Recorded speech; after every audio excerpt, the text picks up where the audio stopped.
ನಮಸ್ಕಾರ, ಕರಾವಳಿ ಮುಂಜಾವು ಡಿಜಿಟಲ್ಗೆ ಸ್ವಾಗತ. ನಾನು ಶಿಲ್ಪಾ. ಡೀಟೇಲ್ಸ್ ನೋಡೋಕು ಮುಂಚೆ ಈ ಕ್ಷಣದ ಹೆಡ್ಲೈನ್ಸ್. ಭಟ್ಕಳ ಹೊನ್ನಾವರ ಸರ್ಕಾರಿ ಆಸ್ಪತ್ರೆಗಳಿಗೆ ಆಂಬ್ಯುಲೆನ್ಸ್.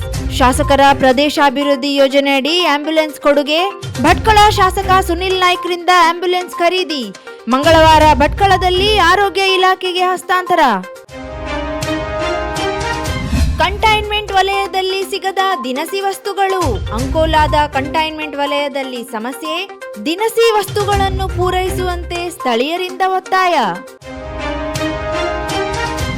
ನಿಯಮ ಉಲ್ಲಂಘಿಸಿದ ಅಂಗಡಿಕಾರನಿಗೆ ತಹಶೀಲ್ದಾರ್ರಿಂದ ಎಚ್ಚರಿಕೆ. ಬಾಗಿಲು ಮುಚ್ಚಿಸಿ ವ್ಯಾಪಾರ ನಿಲ್ಲಿಸಿದ ತಹಶೀಲ್ದಾರ್.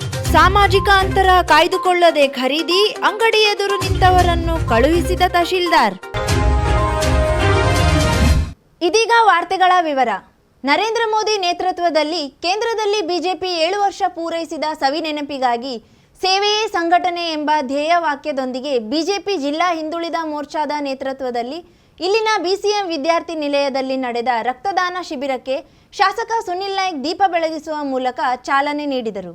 ಭಟ್ಕಳದಲ್ಲಿ ಮಂಗಳವಾರ ರಕ್ತದಾನ ಶಿಬಿರಕ್ಕೆ ಶಾಸಕ ಸುನಿಲ್ ನಾಯ್ಕ್ ಚಾಲನೆ ನೀಡಿ ನಂತರ ಮಾತನಾಡಿದ ಅವರು, ಭಟ್ಕಳ ಬಿಜೆಪಿಯ 7 ವಿವಿಧ ಮೋರ್ಚಾಗಳ ಸದಸ್ಯರು ರಕ್ತದಾನ ಮಾಡುತ್ತಿದ್ದು ಬಿಜೆಪಿ ಇದನ್ನ ಸೇವೆ ಎಂದು ಪರಿಗಣಿಸಿದೆ ಎಂದು ವಿವರಿಸಿದರು. ಭಾರತೀಯ ಜನತಾ ಪಾರ್ಟಿಯ ಸೇವೆ ಸಂಘಟನೆ ಅಡಿಯಲ್ಲಿ ಇವತ್ತು ವಿಶೇಷವಾಗಿ ಭಾರತೀಯ ಜನತಾ ಪಾರ್ಟಿ ಎಲ್ಲಾ ಮೋರ್ಚಾಗಳು ವಿಶೇಷವಾಗಿ ನೇತೃತ್ವವನ್ನು ವಹಿಸಿಕೊಂಡಿರ್ತಕ್ಕಂಥ ಹಿಂದುಳಿದ ವರ್ಗ, ಅದೇ ರೀತಿ ಯುವ ಮೋರ್ಚಾ ಆಗಿರ್ಬೋದು, ನಮ್ಮ ಎಲ್ಲಾ ಮೋರ್ಚಾದ ಒಂದು ನೇತೃತ್ವದಲ್ಲಿ ಇವತ್ತು 7 ಮೋರ್ಚಾದ ನೇತೃತ್ವದಲ್ಲಿ ಹಾಗೂ ಸ್ವಯಂ ಸೇವಕರ ಒಂದು ನೇತೃತ್ವದಲ್ಲಿ ಇವತ್ತು ವಿಶೇಷವಾಗಿ ಇಂಥ ಸಂದರ್ಭದಲ್ಲಿ ಇವತ್ತು ಒಂದು ಬ್ಲಡ್ ಡೊನೇಷನ್ ಕ್ಯಾಂಪ್ ಅನ್ನ, ರಕ್ತದಾನ ಶಿಬಿರವನ್ನ ಇವತ್ತು ನಾವೆಲ್ಲ ಸೇರಿ ಏರ್ಪಾಡು ಮಾಡಿದ್ದೇವೆ. ಯಾಕಂದ್ರೆ ಈ ಸಂದರ್ಭದಲ್ಲಿ ತಮ್ಮೆಲ್ಲರೂ ಗೊತ್ತಿದೆ, ಒಂದು ಬಾಟ್ಲು ಬ್ಲಡ್ ಬೇಕು ಅಂತ ಹೇಳಿದ್ರೆ ತುಂಬಾ ಕ್ಲಿಷ್ಟಕರ ಸಮಯ. ಈಗ ಯಾರು ಬ್ಲಡ್ ಕೊಡ್ತಾ ಇರ್ತಕ್ಕಂಥ ಸಮಯ. ಈಗ ಇವತ್ತು ಭಾರತೀಯ ಜನತಾ ಪಾರ್ಟಿಯ ವಿಶೇಷತೆನೇ ಅದು, ಜನರ ಜೊತೆಗಿರ್ತಕ್ಕಂಥದ್ದು, ಜನರ ನಾಡಿಮಿಡಿತ ಜೊತೆ ಇರ್ತಕ್ಕಂಥದ್ದು. ಇವತ್ತು ಭಾರತೀಯ ಜನತಾ ಪಾರ್ಟಿ ನರೇಂದ್ರ ಮೋದಿ ಅವರ ನೇತೃತ್ವದಲ್ಲಿ, ಯಡಿಯೂರಪ್ಪನವರ ನೇತೃತ್ವದಲ್ಲಿ ಇವತ್ತು ನಾವೆಲ್ಲರೂ ಬ್ಲಡ್ ಕ್ಯಾಂಪ್ ಅನ್ನು ಆಚರಣೆ ಮಾಡಿದ್ದೇವೆ.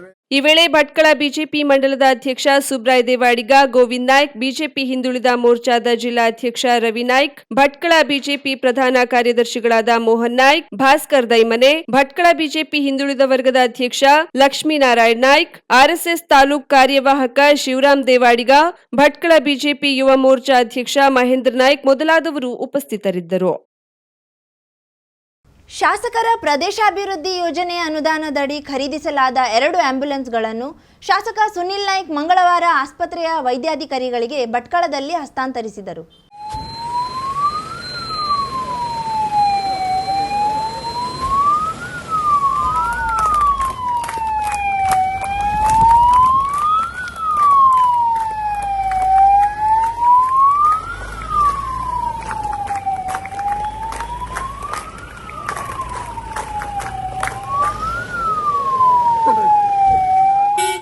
ಶಾಸಕರ ಪ್ರದೇಶಾಭಿವೃದ್ಧಿ ಯೋಜನೆ ಅನುದಾನದಡಿ ಖರೀದಿಸಲಾದ 2 ಆಂಬ್ಯುಲೆನ್ಸ್ಗಳನ್ನು ಭಟ್ಕಳದಲ್ಲಿ ಆರೋಗ್ಯ ಇಲಾಖೆಗೆ ಹಸ್ತಾಂತರಿಸಿದ ಶಾಸಕ ಸುನಿಲ್ ನಾಯ್ಕ್, ಭಟ್ಕಳ ಹೊನ್ನಾವರ ತಾಲೂಕಿನ ಯಾವುದೇ ಪ್ರದೇಶದ ರೋಗಿಯೇ ಆಗಿರಲಿ ಸುರಕ್ಷಿತವಾಗಿ ಆಸ್ಪತ್ರೆಯನ್ನ ತಲುಪಿ ಚಿಕಿತ್ಸೆ ಪಡೆಯುವ ನಿಟ್ಟಿನಲ್ಲಿ ಆಕ್ಸಿಜನ್ ಯುಕ್ತ ಆಂಬ್ಯುಲೆನ್ಸ್ಗಳನ್ನು ಒದಗಿಸಲಾಗಿದೆ. ಮುಂದಿನ ದಿನಗಳಲ್ಲಿ ಶಿರಾಲಿ ಹಾಗೂ ಮಂಕಿ ಆಸ್ಪತ್ರೆಗಳಿಗೂ ಸುಸಜ್ಜಿತವಾದ ಆಂಬ್ಯುಲೆನ್ಸ್ಗಳನ್ನು ನೀಡಲಾಗುವುದು. ಭಟ್ಕಳ ಹೊನ್ನಾವರ ವಿಧಾನಸಭಾ ಕ್ಷೇತ್ರದ ಜನರು ಯಾವುದೇ ಕಾರಣಕ್ಕೂ ಭಯಪಡುವ ಅಗತ್ಯ ಇಲ್ಲ. ಭಟ್ಕಳ ಸರ್ಕಾರಿ ಆಸ್ಪತ್ರೆಯನ್ನ ಮಾದರಿ ಆಸ್ಪತ್ರೆಯನ್ನಾಗಿ ರೂಪಿಸಲಾಗಿದ್ದು, ಶಿವಮೊಗ್ಗ ಮತ್ತಿತರ ಕಡೆಗಳಿಂದ ರೋಗಿಗಳು ಭಟ್ಕಳ ಸರ್ಕಾರಿ ಆಸ್ಪತ್ರೆಗೆ ದಾಖಲಾಗಿ ಗುಣಮುಖರಾಗ್ತಿದ್ದಾರೆ. ಭಟ್ಕಳ ತಾಲೂಕಿನ ಜನರು ಇದರ ಸದುಪಯೋಗವನ್ನ ಪಡೆದುಕೊಳ್ಳಬೇಕೆಂದು ವಿವರಿಸಿದ್ರು. ಇದಕ್ಕೂ ಪೂರ್ವದಲ್ಲಿ ಇಲ್ಲಿನ ಕಡವಿನಕಟ್ಟೆ ಶ್ರೀ ದುರ್ಗಾ ಪರಮೇಶ್ವರಿ ದೇವಸ್ಥಾನದಲ್ಲಿ ಶಾಸಕರು ಪೂಜೆ ಸಲ್ಲಿಸಿದ್ರು. ನಂತರ ಶಾಸಕರು ಕಡವಿನಕಟ್ಟೆ ದೇವಸ್ಥಾನದಿಂದ ಭಟ್ಕಳ ಸರ್ಕಾರಿ ಆಸ್ಪತ್ರೆಯವರೆಗೆ ಆಂಬ್ಯುಲೆನ್ಸ್ ಅನ್ನ ಚಲಾಯಿಸಿಕೊಂಡು ಬಂದಿದ್ದು ವಿಶೇಷವಾಗಿತ್ತು. ಶಾಸಕರು ಹಾಗೂ ಭಟ್ಕಳ ಸರ್ಕಾರಿ ಆಸ್ಪತ್ರೆಯ ವೈದ್ಯಾಧಿಕಾರಿಗಳಿದ್ದ ಆಂಬ್ಯುಲೆನ್ಸ್ ಅನ್ನ ಆಸ್ಪತ್ರೆಯ ಸಿಬ್ಬಂದಿಗಳು ಪುಷ್ಪಾರ್ಚನೆ ಮಾಡಿ ಬರಮಾಡಿಕೊಂಡ್ರು. ಭಟ್ಕಳ ಗವರ್ಮೆಂಟ್ ಹಾಸ್ಪಿಟಲ್ಗೆ ಇವತ್ತು ಹಾಗೂ ಹೊನ್ನಾವರ ಗವರ್ಮೆಂಟ್ ಹಾಸ್ಪಿಟಲ್ಗೆ ಈಗಾಗಲೇ 2 ಆಂಬ್ಯುಲೆನ್ಸ್ಗಳನ್ನ ನನ್ನ ಶಾಸಕ ನಿಧಿಯಲ್ಲಿ ಈಗಾಗಲೇ ಲೋಕಾರ್ಪಣೆ ಇವತ್ತು ಆಗಿದೆ. ತುಂಬಾ ಸಂತೋಷ ಆಗ್ತದೆ. ಯಾಕಂದ್ರೆ ಇವತ್ತು ತೀರಾ ಕಷ್ಟದಲ್ಲಿರ್ತಕ್ಕಂಥ ಈ ಕೋವಿಡ್ 2ನೇ ಅಲೆಯಲ್ಲಿ ಆಂಬ್ಯುಲೆನ್ಸ್ ವ್ಯವಸ್ಥೆ ಯಾವ ರೀತಿ ಇದೆ ಅಂತಕ್ಕಂಥ ನಮ್ಮೆಲ್ಲರೂ ಗೊತ್ತಿದೆ. ಅದನ್ನ ಮನಗೊಂಡು ಇವತ್ತು ಸನ್ಮಾನ್ಯ ಯಡಿಯೂರಪ್ಪನವರ ಒಂದು ನೇತೃತ್ವದಲ್ಲಿ ಅವರ ಒಂದು ಮಾರ್ಗದರ್ಶನದಲ್ಲಿ ಇವತ್ತು 2 ಆಂಬ್ಯುಲೆನ್ಸ್ ನನ್ನ ಶಾಸಕ ನಿಧಿಯಿಂದ ಈಗಾಗಲೇ ಹಸ್ತಾಂತರ ಮಾಡಿದ್ದೇನೆ. ಮುಂದಿನ ಮತ್ತೆರಡು, ಒಂದು ಶಿರಾಲಿ ಮತ್ತು ಒಂದು ಮಂಕಿಗೆ 12 ಆಂಬ್ಯುಲೆನ್ಸ್ಗೂ ಅವಕಾಶ ಕೊಟ್ಟಿದ್ದೇನೆ. ಯಾಕಂದ್ರೆ ಜನರು ಆದಷ್ಟು ಬೇಗ ಹಾಸ್ಪಿಟಲ್ ತಲುಪಬೇಕು, ಜನರು ಆದಷ್ಟು ಬೇಗ ಯಾವುದೇ ಅನಾನುಕೂಲ ಇಲ್ಲದೆ ಸುರಕ್ಷಿತವಾಗಿ ವಿತ್ ಆಕ್ಸಿಜನ್, ಕೇವಲ ಆಂಬ್ಯುಲೆನ್ಸ್ ವಿತ್ ಆಕ್ಸಿಜನ್ ಆಂಬ್ಯುಲೆನ್ಸ್ ಅನ್ನು ಈಗಾಗಲೇ ಕೊಟ್ಟಿರ್ತಕ್ಕಂಥದ್ದು, ಯಾವುದೇ ತೊಂದರೆ ಇಲ್ಲದೆ ಅತಿ ಶೀಘ್ರದಲ್ಲೇ ಹಾಸ್ಪಿಟಲ್ ಬರಬೇಕು. ಈಗಾಗಲೇ ನಾನು ವೈಯಕ್ತಿಕವಾಗಿ 2 ಆಂಬ್ಯುಲೆನ್ಸ್ 24x7 ಈಗಾಗಲೇ ಕೊಟ್ಟು 20-25 ದಿನಗಳಾಯಿತು ಈಗಾಗಲೇ, ಮತ್ತು ಸರ್ಕಾರದಿಂದ ನನ್ನ ಶಾಸಕರಿಂದ ಈಗಾಗಲೇ ಆಂಬ್ಯುಲೆನ್ಸ್ ಕೊಟ್ಟಿದ್ದೇನೆ. ಮುಂದಿನ ದಿವಸದಲ್ಲಿ ಜನರಿಗೆ ಯಾವುದೇ ರೀತಿ ತೊಂದರೆ ಆಗಬಾರ್ದು. ಜನರು ಈಗಾಗಲೇ ಭಯಭೀತರಾಗಿದ್ದಾರೆ. ನನ್ನ ತಂದೆಯನ್ನ ಬದುಕಿಸಬೇಕು, ಕುಟುಂಬವನ್ನ ಕಾಪಾಡಬೇಕು ಅಂತಕ್ಕಂಥದ್ರಿಂದ ಭಯಭೀತರಾಗಿದ್ದಾರೆ. ನಾನು ಜನರು ಹೇಳೋದಿಷ್ಟೇ, ಯಾರು ಭಯಭೀತರಾಗಬೇಕು, ನಿಮ್ ಜೊತೆ ಎಲ್ಲರೂ ಇದ್ದಾರೆ. ಈ ಸಂದರ್ಭದಲ್ಲಿ ಭಟ್ಕಳ ಸಹಾಯಕ ಆಯುಕ್ತೆ ಮಮತಾ ದೇವಿ, ತಹಶೀಲ್ದಾರ್ ಎಸ್ ರವಿಚಂದ್ರ, ಜಿಲ್ಲಾ ಆರೋಗ್ಯಾಧಿಕಾರಿ ಡಾಕ್ಟರ್ ಶರದ್ ನಾಯಕ್, ಭಟ್ಕಳ ಸರ್ಕಾರಿ ಆಸ್ಪತ್ರೆಯ ವೈದ್ಯಾಧಿಕಾರಿ ಡಾಕ್ಟರ್ ಸವಿತಾ ಕಾಮತ್, ಜಾಲಿಪಟ್ಟಣ ಪಂಚಾಯತ್ ಅಧ್ಯಕ್ಷ ಬಿಬಿ ಶಮಿತ್ ಬಾನು, ಭಟ್ಕಳ ಬಿಜೆಪಿ ಮಂಡಲದ ಅಧ್ಯಕ್ಷ ಸುಬ್ರಾಯ್ ದೇವಡಿಗ, ಗೋವಿಂದ್ ನಾಯ್ಕ್, ಕೃಷ್ಣ ನಾಯ್ಕ್ ಆಸಿರ್ಕೇರಿ ಮೊದಲಾದವರು ಉಪಸ್ಥಿತರಿದ್ದರು. ಭಾರತೀಯ ರೆಡ್ ಕ್ರಾಸ್ ಸಂಸ್ಥೆಯ ಜಿಲ್ಲಾ ಘಟಕದ ವತಿಯಿಂದ ಕಾರವಾರ ನಗರದಲ್ಲಿ ಕಾರ್ಯನಿರ್ವಹಿಸುತ್ತಿರುವ ಆಶಾ ಕಾರ್ಯಕರ್ತೆಯರಿಗೆ ಮಾಸ್ಕ್, ಸ್ಯಾನಿಟೈಸರ್ ಹಾಗೂ ಸಾಬೂನುಗಳನ್ನು ವಿತರಿಸಲಾಯಿತು. ಈ ಸಂದರ್ಭದಲ್ಲಿ ರೆಡ್ ಕ್ರಾಸ್ ಸಂಸ್ಥೆಯ ಜಿಲ್ಲಾ ಅಧ್ಯಕ್ಷ ವಿಎಂ ಹೆಗಡೆ ಮಾತನಾಡಿ, ಕೋವಿಡ್-19 ವಿರುದ್ಧ ಹೋರಾಟದಲ್ಲಿ ಆಶಾ ಕಾರ್ಯಕರ್ತೆಯರು ಮುಂಚೂಣಿಯಲ್ಲಿದ್ದಾರೆ. ಮನೆ ಮನೆಗೆ ತೆರಳಿ ಮುಂಜಾಗ್ರತಾ ಕ್ರಮಗಳ ಬಗ್ಗೆ ಅರಿವು ಮೂಡಿಸುತ್ತಿದ್ದಾರೆ. ಅವರ ಸುರಕ್ಷತೆಯ ದೃಷ್ಟಿಯಿಂದ ಮಾಸ್ಕ್, ಸ್ಯಾನಿಟೈಸರ್, ಸಾಬೂನು ವಿತರಿಸಿದ್ದೇವೆ. ಅದೇ ರೀತಿಯಾಗಿ ಮುಂದಿನ ದಿನಗಳಲ್ಲಿ ಗ್ರಾಮೀಣ ಭಾಗದಲ್ಲಿ ಕಾರ್ಯನಿರ್ವಹಿಸುವ ಆಶಾ ಕಾರ್ಯಕರ್ತೆಯರಿಗೂ ನೀಡಲಾಗುವುದು ಎಂದು ಹೇಳಿದರು. ಇಂದು ಭಾರತೀಯ ರೆಡ್ ಕ್ರಾಸ್ ಸಂಸ್ಥೆಯಿಂದ ಕೋವಿಡ್-19 ಬಗ್ಗೆ ಹೋರಾಟ ಮಾಡ್ತಿದ್ದಂಥ ಮನೆ ಮನೆಗೆ ಹೋಗಿ ಇದರ ಬಗ್ಗೆ ತಿಳುವಳಿಕೆ ನೀಡುವಂಥ ಆಶಾ ಕಾರ್ಯಕರ್ತರು ಬಹಳ ಮಹತ್ವದ ಕಾರ್ಯ ನಿರ್ವಹಿಸ್ತಾ ಇದ್ದಾರೆ ಕಾರವಾರದಲ್ಲಿ. ಆ ಪ್ರಯುಕ್ತ ಅವರಿಗೂ ಆರೋಗ್ಯದ ದೃಷ್ಟಿಯಿಂದ ಅವರ ಆರೋಗ್ಯವನ್ನು ಕಾಪಾಡಿಕೊಳ್ಬೇಕು ಅಂತೇಳಿ ಭಾರತೀಯ ರೆಡ್ ಕ್ರಾಸ್ ಸಂಸ್ಥೆಯಿಂದ ಇವತ್ತು ಆಶಾ ಕಾರ್ಯಕರ್ತರಿಗೆ ಇಡೀ ಕಾರವಾರ ತಾಲೂಕು ಇವತ್ತು ನಾವು ಸಾಂಕೇತಿಕವಾಗಿ ನಗರದಲ್ಲಿರುವ ಆಶಾ ಕಾರ್ಯಕರ್ತರಿಗೆ ಮಾಸ್ಕ್ ಅನ್ನ, ಸೋಪನ್ನ ಮತ್ತು ಸ್ಯಾನಿಟೈಸರ್ ಅನ್ನು ಕೊಟ್ಟು ಮತ್ತೆ ಕೊರೋನಾ ವಿರುದ್ಧ ಯಾವ ರೀತಿ ಹೋರಾಟ ಮಾಡಬೇಕು ಅಂತ ಮಾಹಿತಿಯನ್ನು ಕೊಟ್ಟಿದೆ. ಅವರಿಗೆ ಅವರು ಮನೆ ಮನೆಗೆ ತೆರಳಿ ಮಾಹಿತಿಯನ್ನು ಕೊಡಬೇಕು. ಇನ್ನು ಆಶಾ ಕಾರ್ಯಕರ್ತೆಯರ ಪರವಾಗಿ ನಿವೇದಿತಾ ಕೊಳಂಬಕರ್ ಮಾತನಾಡಿ, ಆಶಾ ಕಾರ್ಯಕರ್ತರಿಗೆ ಮಾಸ್ಕ್, ಸ್ಯಾನಿಟೈಸರ್, ಸಾಬೂನು ವಿತರಿಸಿದ ರೆಡ್ ಕ್ರಾಸ್ ಸಂಸ್ಥೆಗೆ ಧನ್ಯವಾದ ಅರ್ಪಿಸುವುದಾಗಿ ತಿಳಿಸಿದ್ರು. ಕೊರೋನಾ ಮೊದಲ ಅಲೆಯ ಸಂದರ್ಭದಲ್ಲಿ ಕೂಡ ರೆಡ್ ಕ್ರಾಸ್ ಸಂಸ್ಥೆಯವರೇ ಮೊಟ್ಟಮೊದಲು ನಮಗೆ ನೆರವಾಗಿದ್ದರು ಎಂದು ಸ್ಮರಿಸಿಕೊಂಡ್ರು.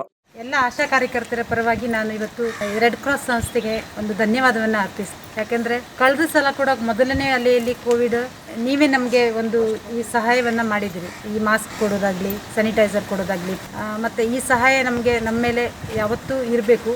ನಾವು ಸರ್ ನಿಮ್ಮೊಂದಿಗಿದ್ದೇವೆ. ನಾವು ಅಷ್ಟೇ ಪ್ರಾಮಾಣಿಕತೆಯಿಂದ, ನಿಷ್ಠೆಯಿಂದ ನಮ್ಮ ಸೇವೆಯನ್ನು ನಾವು ಕೊಡ್ತೇವೆ. ಈ ಸಂದರ್ಭದಲ್ಲಿ ರೆಡ್ ಕ್ರಾಸ್ ಸಂಸ್ಥೆಯ ರಾಜ್ಯ ಸಮಿತಿ ಸದಸ್ಯ ಸದಾನಂದ್ ನಾಯ್ಕ್, ವಿಪತ್ತು ನಿರ್ವಹಣಾ ಸಮಿತಿ ಜಿಲ್ಲಾ ಮುಖ್ಯಸ್ಥ ಮಾಧವ್ ನಾಯ್ಕ್, ರೆಡ್ ಕ್ರಾಸ್ ಕಾರ್ಯದರ್ಶಿ ಜಗದೀಶ್ ಬೀರ್ಕೋಡಿಕರ್, ಸದಸ್ಯರಾದ ಅಜಯ್ ಸಾವ್ಕರ್, ಆರ್ಎಸ್ ನಾಯ್ಕ್, ಅಲ್ತಾಫ್ ಶೇಖ್, ರಾಮ ನಾಯ್ಕ್, ಎಲ್ಕೆ ನಾಯ್ಕ್ ಮತ್ತಿತರರು ಉಪಸ್ಥಿತರಿದ್ದರು. ಅಂಕೋಲಾ ತಾಲೂಕಿನ ಪಟ್ಟಣ ಪ್ರದೇಶದ ವ್ಯಾಪ್ತಿಯಲ್ಲಿ ಕಾರವಾರ ರಸ್ತೆ ಪಕ್ಕ ಕಂಟೈನ್ಮೆಂಟ್ ಏರಿಯಾದಲ್ಲಿ ಯಾರೂ ಅಧಿಕಾರಿಗಳು ಬಾರದೆ ತಮಗೆ ಯಾವುದೇ ದಿನಸಿ ಸಾಮಗ್ರಿಗಳು ಸಿಗುತ್ತಿಲ್ಲ ಎಂದು ಆ ಪ್ರದೇಶದ ಜನರು ಹೇಳಿಕೊಂಡಿದ್ದಾರೆ. ಅಂಕೋಲಾದಲ್ಲಿ ಕೋವಿಡ್ ಕಂಟ್ರೋಲ್ಗಾಗಿ ಲಾಕ್ಡೌನ್ ಸಂದರ್ಭದಲ್ಲಿ ಕೆಲವೆಡೆ ಕಂಟೈನ್ಮೆಂಟ್ ಝೋನ್ ಗುರುತಿಸಲಾಗಿದೆ. ಈಗಾಗಲೇ ಇಂತಹ ಸ್ಥಳದಲ್ಲಿ ಸಂಬಂಧಿಸಿದ ಅಧಿಕಾರಿಗಳು ಕಾಳಜಿ ವಹಿಸಿ ಕಂಟೈನ್ಮೆಂಟ್ ಝೋನ್ನಲ್ಲಿ ಇರುವವರಿಗೆ ಅಗತ್ಯ ದಿನಸಿ ವಸ್ತುಗಳನ್ನು ಪೂರೈಸಲು ಕ್ರಮ ಕೈಗೊಳ್ಳುವಂತೆ ಸೂಚಿಸಲಾಗಿದೆ. ಆದರೆ ತಮಗೆ ಯಾವುದೇ ಸಾಮಗ್ರಿ ಇದುವರೆಗೂ ಬಂದಿಲ್ಲವೆಂದು ಕಂಟೈನ್ಮೆಂಟ್ ವಾಸಿಗಳು ತಿಳಿಸಿದ್ದಾರೆ. ಒಂದು ವಾರದಿಂದ ತೊಂದರೆ ಅನುಭವಿಸುವಂತಾಗಿದೆ. 5 ಜನಕ್ಕೆ 2 ಮನೆಗಳಲ್ಲಿ ಕೋವಿಡ್ ಬಾಧಿಸಿದ್ದಕ್ಕೆ 10 ಮನೆಗಳು ಕಂಟೈನ್ಮೆಂಟ್ ಏರಿಯಾ ಎಂದು ಗುರುತಿಸಲಾಗಿದೆ. ಆದರೆ ಈ ವಲಯದಲ್ಲಿ ಅಗತ್ಯ ದಿನಸಿ ವಸ್ತುಗಳ ಪೂರೈಕೆ ಮಾಡಲು ಕ್ರಮ ಕೈಗೊಳ್ಳಬೇಕೆಂದು ಸ್ಥಳೀಯರು ಆಗ್ರಹಿಸಿದ್ದಾರೆ. ಕಂಟೈನ್ಮೆಂಟ್ ಏರಿಯಾ ಅಂತ ಮಾಡಿದಾರಲ್ಲ, ಈಗ ನಿಮ್ಮ ರಸ್ತೆಗೆ ನೀವು ಅಡ್ಡಲ ಕಟ್ಟಿದ್ದೀರಿ. ಹಾಗೆ ಎಷ್ಟು ಜನಕ್ಕೆ, ಎಷ್ಟು ಮನೆಗಳಿದಾವೆ ಇಲ್ಲಿ ಈ ಏರಿಯಾದಲ್ಲಿ? 10 ಮನೆಗಳಿದಾವೆ. ಅದರಲ್ಲಿ ಎಷ್ಟು ಜನಕ್ಕೆ ಬಂದಿದೆ ಕೋವಿಡ್ ಪಾಸಿಟಿವ್ ಆಗಿದೆ? 2 ಮನೆಯಲ್ಲಿ, ಒಂದು ಮನೆಯಲ್ಲಿ 3, ಇನ್ನೊಂದು ಮನೆಯಲ್ಲಿ 2. ಇಬ್ಬರಿಗಾಗಿದೆ. ಈ ಟೋಟಲಿ ಪೂರ್ತಿ ಕಂಪ್ಲೀಟ್ ಇದು ಮಾಡಿ ಕಂಟೈನ್ಮೆಂಟ್ ಏರಿಯಾ ಮಾಡಿದ್ದಾರೆ. ಸಾಮಗ್ರಿಗಳು ಇಲ್ಲಿ ನಿಮಗೆ ಏನು ಬರ್ತಾ ಇಲ್ಲ. ಎಷ್ಟು ದಿವಸದಿಂದ? ಈಗ ಒಂದು ವಾರದಿಂದ ಏನು ಬರ್ತಾ ಇಲ್ಲ. ಯಾವಾಗ ಕಂಟೈನ್ಮೆಂಟ್ ಝೋನ್ ಅಂತ ಮಾಡಿದ್ದಾರೆ ಆವಾಗಿನಿಂದ ಬರ್ತಾ ಇಲ್ಲ. ಯಾರು ಸಾಮಗ್ರಿನೂ ತರ್ತಾ ಇಲ್ಲ? ಎಂತದ್ದು ಇಲ್ಲ. ಅಧಿಕಾರಿ ವರ್ಗದವರು ಯಾರೂ ಬಂದಿಲ್ಲ. ಯಲ್ಲಾಪುರ ಪಟ್ಟಣದಲ್ಲಿ ವ್ಯಾಪಾರಿಯೋರ್ವರು ಕೋವಿಡ್ ಮಾರ್ಗಸೂಚಿ ನಿಯಮ ಉಲ್ಲಂಘಿಸಿ ವ್ಯಾಪಾರಕ್ಕೆ ಮುಂದಾಗಿರುವುದನ್ನು ತಡೆದ ತಹಶೀಲ್ದಾರ್ ವ್ಯಾಪಾರಿಗೆ ಖಡಕ್ ಎಚ್ಚರಿಕೆ ಕೊಟ್ಟ ಘಟನೆ ಮಂಗಳವಾರ ನಡೆದಿದೆ. ಮಂಗಳವಾರದಂದು ಯಲ್ಲಾಪುರ ಪಟ್ಟಣದ ಎಲ್ಲ ಅಂಗಡಿಗಳಲ್ಲೂ ಸಾಮಾಜಿಕ ಅಂತರ ಕಾಯ್ದುಕೊಂಡು ವ್ಯಾಪಾರ ವಹಿವಾಟು ನಡೆದವು.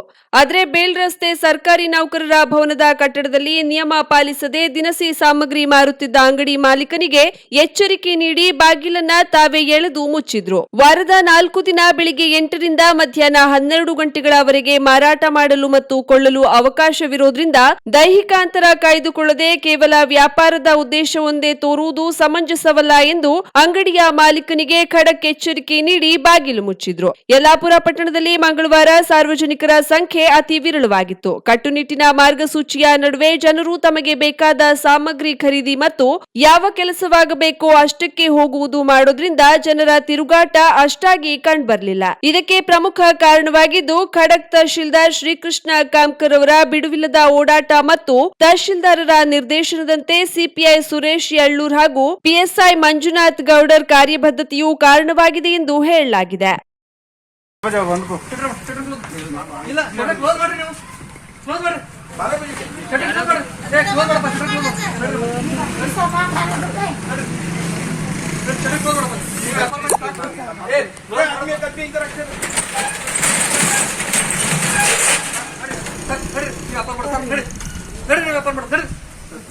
ಏನ್ ದೊಡ್ಡ ಏನು ಇದಾಗ್ಬಿಟ್ರೆ ನೀವು ಎಲ್ಲ ನಡ್ರಿ ಇಷ್ಟು ಚಂದ ಬ್ಲಾಕ್ ಆಗಿದೆ. ಒಬ್ಬರಿಗೆ ಹೊರಗೆ ನಿಲ್ಸ್ಕೊಂಡು ನಿಮ್ಗೆ ಚಂದ ಮಾಡಿ ಕೊಡಕ್ಕಾಗಲ್ಲ. ರಶ್ ಇವತ್ತು ರಶ್ ಇಲ್ಲ ಏನಿಲ್ಲ.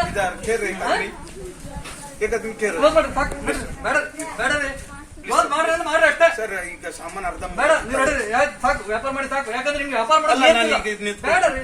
ಇವತ್ತು ಕ್ಲೋಸ್ ಮಾಡ್ರಿ, ನಾಳೆ ಮಾಡೋಣ. ಕ್ಲೋಸ್ ಮಾಡ್ರಿ. ನಿಮ್ಗೆ ನಿಯತ್ತಿಲ್ಲ ನಿಮ್ಗೆ. ಯಾಕಂದ್ರೆ ಅಧಿಕಾರಿಗಳು ಮಾತು ಕೇಳಕ್ಕಾಗಲ್ಲ. ನೀವು ಯಾಕೆ ವ್ಯಾಪಾರ ಮಾಡ್ತೀರಿ? ಬರೀ ದುಡ್ಡು ಮಾಡೋದು ಅಷ್ಟೇ ಕೆಲಸ ಏನ್ ನಿಲ್ಸಿ ನೀವು? ಎಷ್ಟು ದಿನ ಆಯ್ತಾ ಹೇಳ್ತಾ ಇರ್ತೀನಿ ನಿಮ್ಗೆ? ಒಂದಿನ ಆಯ್ತಾ ನಿಮ್ಗೆ ಹೇಳಿದ್ದು? ಎಲ್ಲ ಹೋಗ್ರಪ್ಪ ನಡ್ರಿ. ನಡ್ರಿ ನಡ್ರಿ. ಕಿರಾಣಿ ಇಲ್ಲ ನಿಮ್ಗೆ. ಯಾಕಂತಂದ್ರೆ ನಿಮ್ಗೆ ಯಾಕಂದ್ರೆ ನಿಮ್ಗೆ ನಿಂತ್ಕೊಳ್ಳಿ ಚೆನ್ನಾಗಿ ನಿಂತ್ಕೊಳ್ಳಕ್ ಬರೋದಂದ್ರೆ ಯಾಕೆ ಕೊಡ್ಬೇಕು? ಒಂದು ಚೂರು ರಶ್ ಇಲ್ಲ ಇವತ್ತು ಅಂಗಡಿ, ಎಲ್ಲೂ ರಶ್ ಇಲ್ಲ. ಆರಾಮಾಗಿ ನಿಂತ್ಕೊಂಡು ಕೊಡ್ರಿ. 12 ಗಂಟೆ ತನಕ ಸರ್ಕಾರ ಟೈಮ್ ಕೊಟ್ಟಿದೆ. ಎಷ್ಟು ಮಾಡೋಕ್ಕಾಗಲ್ಲ ನಿಮ್ಗೆ. ಕೋವಿಡ್ ಕೇರ್ ಸೆಂಟರ್ನಲ್ಲಿ ಸೋಂಕಿತರು ಮತ್ತು ಅಲ್ಲಿಯ ಸಿಬ್ಬಂದಿಗಳು ಹಾಡಿಗೆ ನೃತ್ಯ ಮಾಡಿರುವುದು ಗಮನ ಸೆಳೆದಿದೆ. ಈ ಮೊದಲು ಕೋವಿಡ್ ಕೇರ್ ಸೆಂಟರ್ನಲ್ಲಿದ್ದವರಿಗೆ ಯೋಗ ಕಲಿಸಲಾಗುತ್ತಿತ್ತು. ಇದೀಗ ಸೋಂಕಿತರ ಜೊತೆ ನೃತ್ಯ ಮಾಡುವ ಮೂಲಕ ಕೋವಿಡ್ ಬಗ್ಗೆ ಭಯ ಬೇಡ ಎಂದು ಅಲ್ಲಿನ ಸಿಬ್ಬಂದಿಗಳು ವಿಶ್ವಾಸ ಮೂಡಿಸಲು ಮುಂದಾಗಿದ್ದಾರೆ.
ಮುಂಡಗೋಡ್ ಪ್ರಥಮ ದರ್ಜೆ ಕಾಲೇಜಿನಲ್ಲಿ ಮಾಡಲಾದ ಕೋವಿಡ್ ಕೇರ್ ಸೆಂಟರ್ನಲ್ಲಿ ಪ್ರತಿದಿನ ಸೋಂಕಿತರಿಗೆ ಯೋಗವನ್ನ ಹೇಳ್ಕೊಡ್ಲಾಗ್ತಿತ್ತು. ಈಗ ಅಲ್ಲಿಯ ಸಿಬ್ಬಂದಿಗಳು ಹಾಗೂ ಸೋಂಕಿತರು ಸೇರಿ ಹಾಡುವ ಹಾಗೂ ನೃತ್ಯ ಮಾಡುವ ಮೂಲಕ ಸೋಂಕಿತರನ್ನ ಮನೋರಂಜಿಸುತ್ತಿರುವುದು ಕಂಡುಬಂದಿದೆ. ಇದರಿಂದ ಯಾವುದೇ ವ್ಯಕ್ತಿ ಕೊರೋನಾಕ್ಕೆ ಭಯಪಡದೆ ಆರೋಗ್ಯದಿಂದ ಇದ್ದು ಎಚ್ಚರಿಕೆ ವಹಿಸಿ ಕೊರೋನಾ ವೈರಸ್ ಅನ್ನ ಹೊಡೆದೋಡಿಸಲು ಮುಂದಾಗಬೇಕೆನ್ನುವುದು ಇದರ ಸಂದೇಶವಾಗಿದೆ. ಕೋವಿಡ್ ಕೇರ್ ಸೆಂಟರ್ನಲ್ಲಿ ಸಿಬ್ಬಂದಿಗಳು ಮತ್ತು ಕೋವಿಡ್ ಸೋಂಕಿತರು ನೃತ್ಯ ಮಾಡುತ್ತಿರುವ ದೃಶ್ಯ ಎಲ್ಲೆಡೆ ಹರಿದಾಡ್ತಿದೆ.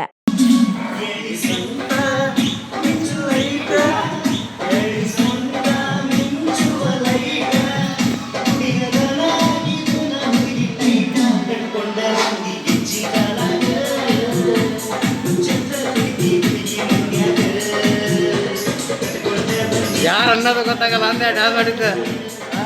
ಯಾರು ಅನ್ನೋದು ಗೊತ್ತಾಗಂಗಿಲ್ಲ.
ಹುಡುಗಿ ಬರ್ತಿದ್ದೇನೆ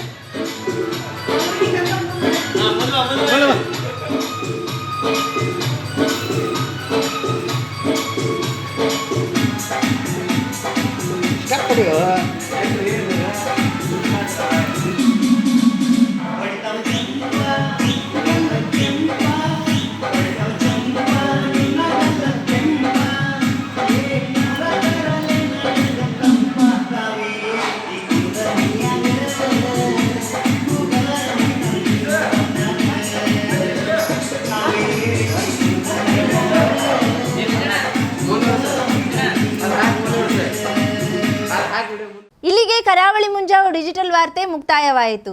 ಮಾಸ್ಕ್ ಧರಿಸಿ, ಸಾಮಾಜಿಕ ಅಂತರ ಕಾಪಾಡಿಕೊಳ್ಳಿ, ಕೋವಿಡ್ ನಿಯಮವನ್ನು ಪಾಲಿಸೋಣ. ನಮಸ್ಕಾರ.